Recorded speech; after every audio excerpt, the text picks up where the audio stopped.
सबों को प्रभु यीशु मसीह के पवित्र नाम से मैं अभिनंदन करता हूँ। हम सब लोग वचन को ध्यान करेंगे प्रियो। हमारे बीच में आज आनंद भाई है।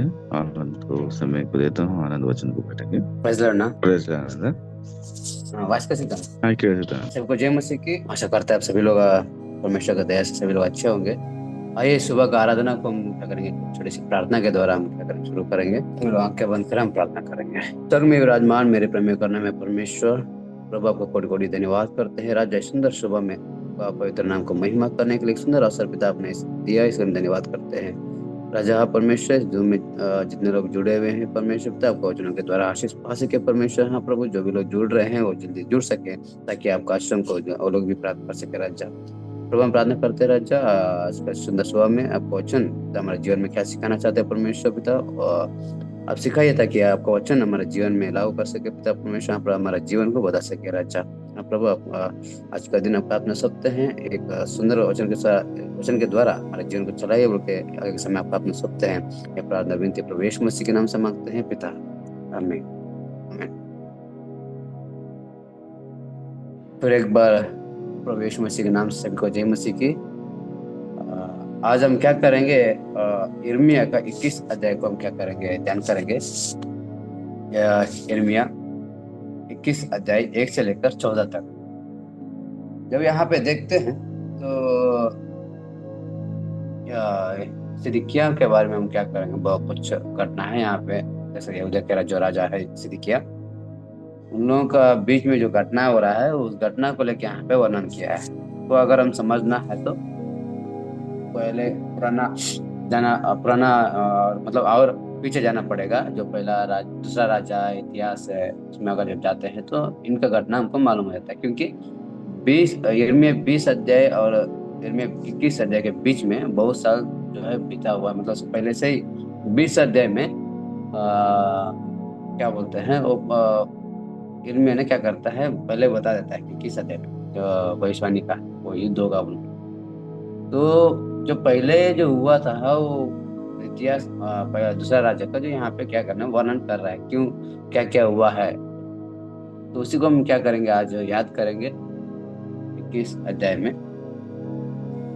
अध्याय में पहला और दूसरा दो वचन में जब हम देखते हैं तो सिदकिय्याह ने क्या करता है, यिर्मयाह के पास से वो एक क्या बोलते हैं संदेश भेजता है कि आपको यहोवा से क्या करना, दुआ करना कि हमारे लिए यहोवा से पूछ, क्योंकि बेबीलोन का राजा नबूकदनेस्सर ना, बेबीलोन का जो राजा है नबूकदनेस्सर क्या कर रहा है, यहूदा का राजा का जो यहूदियों के ऊपर क्या करता है, लड़ने के लिए आ जाता है, युद्ध करने के लिए आ रहा है। कदाचित यहोवा हमसे अपने सब आश्चर्य कर्मों के अनुसार ऐसा व्यवहार करे कि वह हमारे पास से चला जाए। मतलब ये लोग, मतलब सिद्दीकिय्याह साहब क्या सोच रहा है, वो गलत काम कर रहा है, बहुत परमेश्वर के जो विरुद्ध काम कर रहा है। परमेश्वर पहले से क्या कर रहा है, उन लोगों को क्या मन फिराने के लिए क्या कर रहा है, बता रहा है तो बदलो बदलो, लेकिन वो लोग बदल नहीं रहा है, बदल अपना गलती को सुधार नहीं रहा है। सिर्फ फिर जाके क्या कर रहे हैं, वो यहोवा से प्रार्थना करने के लिए कह रहा है। मतलब यिर्मयाह को क्या करना है, बता रहा है कि जाके परमेश्वर से विनती करना होगी ना।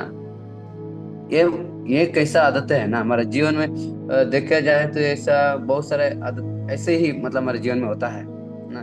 जब मैं इसको मैं जब पढ़ रहा था ना, समझा नहीं, मतलब शुरुआत में समझा नहीं, धीरे धीरे जब पढ़ा किया, पढ़े पढ़ते पढ़ते हमको समझ में आया। बहुत बार लग रहा है कि हमारे जीवन में ऐसी आदत हम लोग जीवन बिता रहे हैं। हमारे जीवन में जो गलतियां कर रहे हैं वो आज गलती कर ही रहे हैं, फिर भी जाके परमेश्वर से क्या कर रहे हैं, हमको आशीष दो आशीष दो आशीष दो बोल के प्रार्थना कर रहे हैं। परमेश्वर ने हमको बोला पहले जो तुम गलती कर रहे हो उसको सुधारो, अपना गलती को जो कर रहे हो उसको मन फिरा लो ना, अपना जीवन को बदलो। लेकिन हम लोग वो पुराना आदत छूट नहीं रहा है, हम जा रहे फिर नया आशीषों को मांगने के लिए। ऐसा आदत हमारे जीवन में हो रहा है। बहुत ऐसे जो घटना है यिर्मयाह का 21 अध्याय में हमको हमारे जीवन को तुलना होता है। तो हम आइए और आगे जाएंगे। जब से वो क्या बोलते हैं, परमेश्वर ने पहले क्या कर दिया है, एक निर्णय ले लिया है, इन लोगों को नाश करना ही तो करना है ना। आगे वचन में लिखा है, मतलब परमेश्वर खुद बोलता है क्यों उस नगर का और मुंह फिरा बोल के परमेश्वर ने बोलते हैं। तो आइए सिद्दीकिय्याह ने तो संदेश भेज दिया है तो परमेश्वर से प्रार्थना करने के लिए, उनको बचने के लिए। जो नबूकदनेस्सर है ना, वो युद्ध करने जब आता है तो उन लोगों से बचने के लिए संदेश भेज दिया। लेकिन परमेश्वर क्या कहता है, वो यिर्मयाह के द्वारा परमेश्वर ने एक बातें कहता है।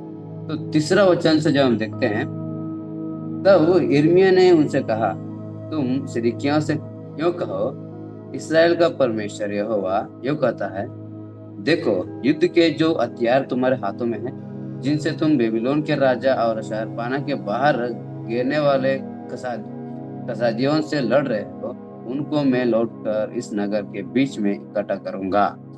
तब परमेश्वर पहले से निर्णय ले लिया कि इन लोगों को क्या करना है, नाश करना है। वहां पे बता रहा है, तुम जो लड़ रहे थे उन लोगों को क्या करूंगा, फिर आपके सम्मुख में क्या करूंगा, खड़ा करूंगा, आपसे क्या करना है, युद्ध करेंगे ना, लड़ेंगे, वहां पे बता रहा है। और लिखा है चार हाँ, 5 वचन में, और मैं स्वयं हाथ बढ़ाकर बलवंत भुज से और क्रोध और जलजलाहट और बड़े क्रोध में आकर तुम्हारे विरुद्ध लड़ूंगा। ये क्या होता है कि उन लोगों को क्या बोलते हैं, पहले तो क्या है, परमेश्वर ने उनका जो विरुद्ध लोग है, जो इनका जो ये लोग लड़ रहे थे ना, उन लोगों को भेज रहा है। दूसरे यहाँ पे क्या हो रहा है, खुद परमेश्वर क्या कर रहा है कि उनसे लड़ने के लिए खड़ा हो गया। मतलब इतना वो लोग क्या है, पापी हो गए थे क्या, इतना वो लोग परमेश्वर की नजर में गलत जीवन बिता रहे थे।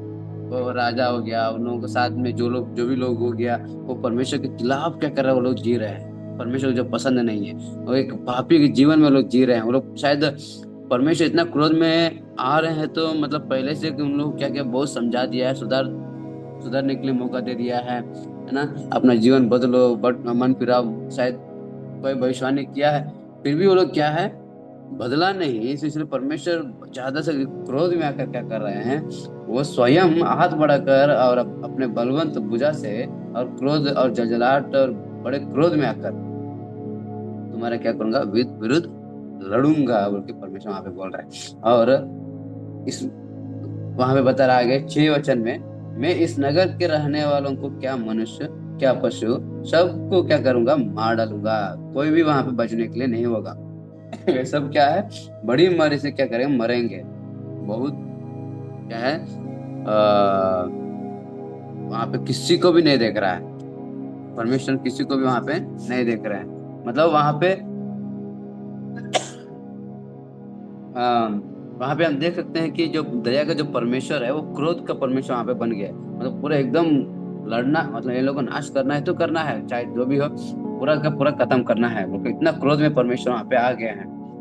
तो और आगे जब पढ़ते हैं 7 वचन में, इसके बाद यहोवा की यह वाणी है, ये यहूदा के राजा सिदकिय्याह, मैं तुझे, तेरे कर्मचारियों और लोगों को, वरन जो लोग इस नगर में मरी तलवार और महंगी से बचे रहेंगे, उनको बेबीलोन के राजा नबूकदनेस्सर के हाथ में क्या करूंगा, सौंप दूंगा। मतलब जो आपका शत्रु है ना नबूकदनेस्सर, उनके हाथ में क्या करूंगा, सौंप दूंगा। वो कभी भी नहीं छोड़ेगा। वहां है ना, आगे लिखा है, उनको तलवार से मार डालेगा। उन पर ना तो वह तरस खाएगा, और ना कुछ कोमलता दिखाएगा, और ना कुछ दया करेगा ना उनको। वो क्या बोलते हैं, ऐसा शत्रु वहां पे भेज रहे हैं कि वो लोग कभी तरस नहीं खाएगा, उन लोग कोमलता नहीं करेगा। तो सबको क्या करना, मारना है, क्योंकि वो लोग युद्ध, उनका जो राज्य उनको छीनना है, क्योंकि वो लोग पहले ही उनसे क्या कर रहे हैं, लड़के उनको क्या कर रहा है, उनका उन पर क्या कर रहा है, राज कर रहे थे। तो परमेश्वर ने क्या कर रहा है, उनका दुश्मन को वहां पे भेज रहा है। यहाँ पे जब हम इतना घटना में देखने के बाद हमारे जीवन में कुछ सीखने को ये मिलता है।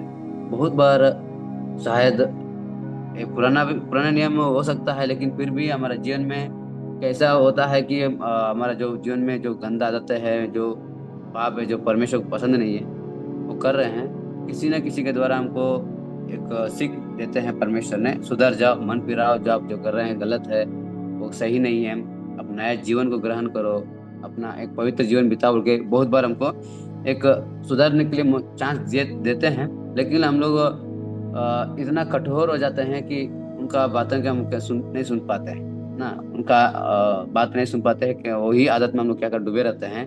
तो ऐसे डूबे रहने के समय पे हमारा जो जीवन में कष्ट, जो परेशानी जो आता है ना, जान मुझकर परमेश्वर दे सकते हैं, सुधर जाए, है ना। इतने मुश्किल लड़े, इनका जो परेशानी आने के बाद ये क्या कर सकते, शायद ये अपना गलतियों से मान ले, बदल सकते हैं, लेकिन फिर भी नहीं सुधरेंगे तो परमेश्वर खुद हमारे ऊपर क्रोध में आ सकते हैं, बोल के इस 7 वचन तक हम समझ सकते हैं। इसीलिए हमारा जीवन में जो हम जीवन बिताते हैं, सोच समझ कर, सुधर कर, है ना, डर कर हम लोग जीवन बिताना बहुत जरूरी है।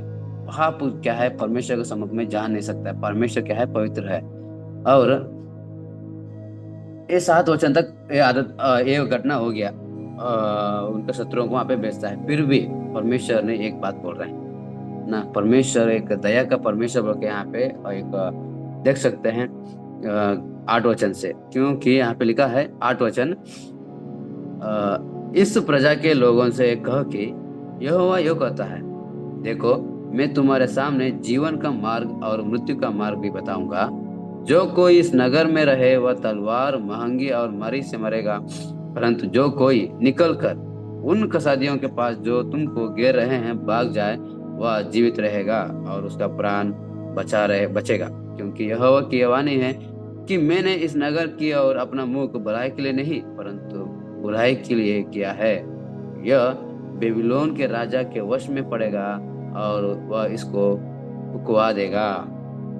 8 से लेकर 10 तक जब हम देखते हैं, परमेश्वर उनको एक मौका दे रहे हैं। फिर भी आपको क्या करूंगा, एक जीवन का मार्ग और मृत्यु का मार्ग भी बताऊंगा ना। जो कोई इस नगर से क्या कर, इस नगर में ही रहेगा चाहता है, वही आदत में रहना चाहता है, वही इसमें डूबना चाहता है, वही पाप में जीना चाहता है, तो वो मृत्यु का मार्ग में रहेगा, वो मरेगा ही, पक्का मरेगा। लेकिन जो कोई निकल कर उन कसादियों के पास जो अपना जीवन को लेकर चल जाएगा, जो उसको मतलब घेर रहे हैं, उनके पास जाके अपना अपने आप को क्या समर्पण कर लेगा ना, अपने आप को सौंप देगा वहां पे, वो क्या कर रहे हैं, निश्चय वहां पे बचेगा बोल के वहां पे बता रहे हैं ना। यहाँ पे जब देखा जाए, बहुत बार हमारा जीवन में भी ऐसा होता है। एक जीवन का मार्ग और मृत्यु का मार्ग में जब लेन आता है, तो हम उत्पत्ति में शुरुआत में भी हम लोग समझ सकते हैं, परमेश्वर ने जो पूरा दुनिया को रचा गया, आदम को वहां पे खड़ा किया, आदम और हवा को भी, तो वहां पर भी उन लोगों को 2 चीजें चुननी थी, है ना। 2 चीजें वहां पे चुननी थी, 2 पेड़ वहां पे लगा गया था, एक मृत्यु का पेड़ और एक अनंत जीवन का पेड़ भी वहां पे लगा गया था। लेकिन वो लोग, परमेश्वर उन लोगों को सौंप दिया कि आपका इच्छा है जो चुना, वहां पे फिर भी वो मना किया था, ये पेड़ में खाना मना है, मना करके, और सबका वहां पे फल लगाया था, और उसमें बीच में एक जीवन का वृक्ष भी, फल भी वहां पे लगाया था। उनको फ्री है, खुला है, उनको कोई मना नहीं है। लेकिन एक शैतान ने ऐसा इंसान को बरमा दिया है, वहां पे क्या है, मृत्यु का मार्ग चुनना पड़ा। बहुत बार हमारे जीवन में ऐसा चीजें हो जाता है कि पाप में इतना डूबे हुए थे, तो यीशु मसीह ने दुनिया में आया, वो जीवन का मार्ग दिखलाया, वह जीवन, अनंत जीवन का मार्ग को बताया कि मैं ही जीवन का मार्ग हूँ बोल के वहां पे बताया। जो कोई वो परमेश्वर के ऊपर विश्वास करेगा, जो कोई परमेश्वर के ऊपर जाके अपने आप को सौंप देगा, है ना, वो क्या करेगा, अनंत जीवित रहेगा, अब अनंत जीवन में जीवित रहेगा बोल के वहां पे देख सकते हैं। यूहन्ना 3:16 में जब देखा जाए, तो वहां पे वही वचन लिखा हुआ है ना, परमेश्वर ने जगत से प्रेम किया, अपने इकलौता पुत्र को दे दिया, यीशु मसीह को दे दिया, उस पर जो कोई विश्वास करे वो नष्ट ना हो परंतु क्या करना, अनंत जीवन पाने के लिए क्या किया, यीशु मसीह को दे दिया। इसलिए यही पे ऐसे ही है, जो कोई इस नगर को छोड़कर, है ना, इस नगर को छोड़कर उस कसादियों के पास जो चल जाएगा, जो उसको घेर रहे हैं, उनके पास चल जाएगा, वो क्या करेगा, वो जीवित रहेगा, वो वहां पे हम देख सकते हैं। तो मैंने क्यों घटना बोला, मैंने पहले बोला ना, परमेश्वर जो इन यहूदियों के लोगों पर जो परमेश्वर अपना मुख फेरे है ना, अब दया दिखाने के लिए नहीं, बचाने के लिए नहीं, अपना भलाई को दिखाने के लिए नहीं। यहाँ पे लिखा है 10 वचन में देखा जाए, क्योंकि यहोवा की यह वाणी है कि मैंने इस नगर की और अपना मुख भलाई के लिए नहीं वरन बुराई के लिए किया है। यह बेबीलोन के राजा के वश में पड़ जाएगा और वो इसको उकवा देगा। बेबीलोन का जो नबूकदनेस्सर राजा है, उसका हाथ में सौंप दूंगा, वो क्या करेगा, पूरा का पूरा नाश कर देगा, वो यहाँ पे बता रहा है।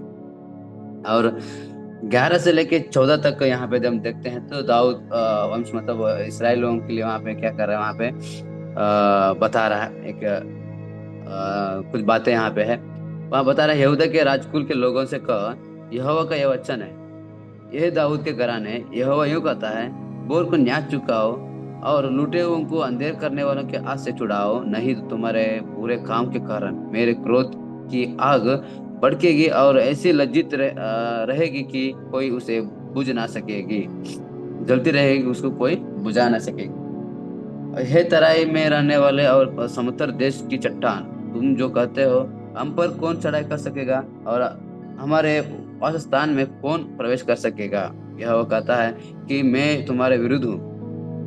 यहोवा उनके विरुद्ध है, और यहोवा की वाणी है कि मैं तुम्हें दंड देकर तुम्हारे कामों का फल तुम्हें भुगताऊं। मैं उसके वचन वन में आग लगाऊंगा और उसको चारों और सब कुछ भस्म कर देगा बोल के। यहाँ पे जब देखा जाए तो बोल के क्या करना, न्याय करने के लिए वहां पे समझा रहे है ना। आ, हाँ, बोर को यहाँ पे क्या कर रहे हैं, न्याय चुकाने के लिए बोल रहे हैं। मतलब इस दाऊद के घराने के विषय में मतलब समझा है कि इसको घटना में भी हम लोग को जीवन में यही सीख सकते हैं कि बहुत बार जो हमारा आदतें ऐसा है, जो क्या बोलते हैं, हाँ, जो हमसे, हमारा जो कैस्ट है ना, हमारा जो कैस्ट के है, जो हमारा ऊपर है, अमीर है, जो बड़े व्यक्ति है, उन लोगों को से क्या हम क्या करते हैं, प्यार से बात करते हैं, उन लोगों को जो काम है वो जल्दी कर देते हैं, उन लोगों को सुनते हैं। और जो हमसे नीचे है ना, छोटा उम्र का हो गया, या हमसे छोटा पोजीशन में हो गया, या हमसे हम हमारा नीचे जो काम करते हैं उन लोगों का हो गया, या गरीब, मानिए गरीब लोगों का हो गया, उन लोगों का बात हम लोग जल्दी सुनते नहीं है ना। उस समय में परमेश्वर वहां पे बता रहा है कि नहीं, ऐसा नहीं करना है। क्या करना है, सबको क्या करना है, न्याय चुकाना है, सबसे सबका जो एक ही न्याय में हम लोग जीवन बिताना है ना। हम काम करते हैं,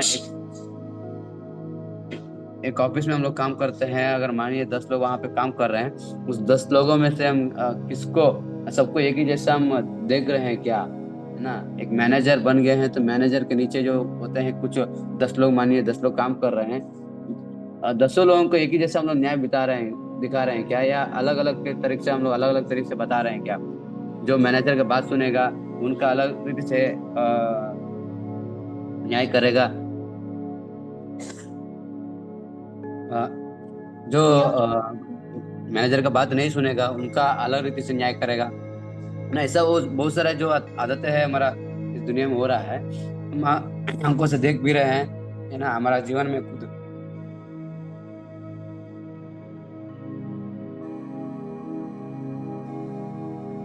हमारे जीवन में जो देख रहे हैं, हमारे जीवन में वो क्या बोलते हैं उसको, वो आदत, वो घटना बीता भी होगा ना। कहीं हमारा जो मैनेजर है जो कुछ काम बताता है नहीं किया हो, वो काम से हटा दिया, या हमारा सैलरी घटा दिया, कुछ ना कुछ ऐसा होता है। तो वो ऐसा आदत हमारे जीवन में नहीं होना बोल के यहाँ पे बता रहा है कि बोर को क्या करना, न्याय चुकाओ और लूटे हुओं को अंधेर करने वालों से हाथ से क्या करना, छुड़ाओ। तो हमारा आदतें हैं, ऐसा होना चाहिए, जो कोई इस पाप में डूबे हुए हैं उन लोगों को क्या करना, छुड़ाना है। दूसरा, उन लोगों तक हम क्या करना है, वचन को सुनाना है जिन लोगों तक वो वचन पहुंच नहीं रहा है। ये आदत हमारे जीवन में होना चाहिए। यिर्मयाह का 21 अध्याय में बहुत ऐसा जो अध्याय है, हमारा जीवन उसको तुलना हो रहा है, और उसका हमारा जीवन को एक सुधरने के लिए भी शायद एक मौका हमको दे रहे हैं परमेश्वर आज का दिन में। तो 21 अध्याय में जो परमेश्वर ने जो क्रोध में आकर उनका ऊपर नाश करने की जो सोच आया है, वो सोच हमारे जीवन में आने से पहले ही हमारे जीवन को सुधारे, हमारे जीवन को बदले ना। अभी भी समय है। यीशु मसीह ने बताया है कि मैं ही जीवन का मार्ग हूँ। उस अनंत जीवन का जो परमेश्वर ने 8 वचन में जो एक सुधार देने के लिए एक मौका दे रहे हैं, तो ऐसे यीशु मसीह देकर हमको एक मौका दिए हैं। उस मौका को हम ना छोड़े, हमारे जीवन को बदले, तो उस अनंत जीवन का मार्ग को हम पकड़े, हम जीवित रहें। अगर नहीं उसी में रहेंगे, उसी आदत में हम जिएंगे, उसी पाप में हम डूबे रहेंगे, अगर हम बोलेंगे, तो परमेश्वर पूर्ण रीति से हमको नाश करने के लिए अभी भी तैयार है। इसीलिए परमेश्वर से हम उस क्रोध के जाल में हम लोग ना फंसे। परमेश्वर का दया में हम लोग जाने के लिए भी हम क्या करना है, हम लोग जीना है ना। हम आशा करते हैं इस यिर्मयाह के 21 अध्याय के द्वारा आपका जीवन में एक आशीषदायक बना होगा। परमेश्वर वचन के द्वारा सभी को आशीष करे। आगे के समय हम सर को देंगे। ओके, थैंक यू आनंद। परमेश्वर आशीष करें तो आपके परिवार को। अब आखिरी प्रार्थना करेंगे प्रियो, आंखें बंद कीजिएगा। स्वर्ग में विराजमान परमेश्वर पिता, इस सुंदर समय के लिए धन्यवाद। हमारे जीवन में प्रभु हमेशा आपकी कृपा, आपके अनुग्रह से बचा कर चला है, इसलिए धन्यवाद प्रभु यीशु मसीह। मैं प्रार्थना करता हूँ हमारे सेवकाई में, हमारे कामों में हम निष्ठा से, श्रद्धा से, पूरी ताकत से परमेश्वर काम करें, सेवा करें और तेरे नाम को महिमा करें।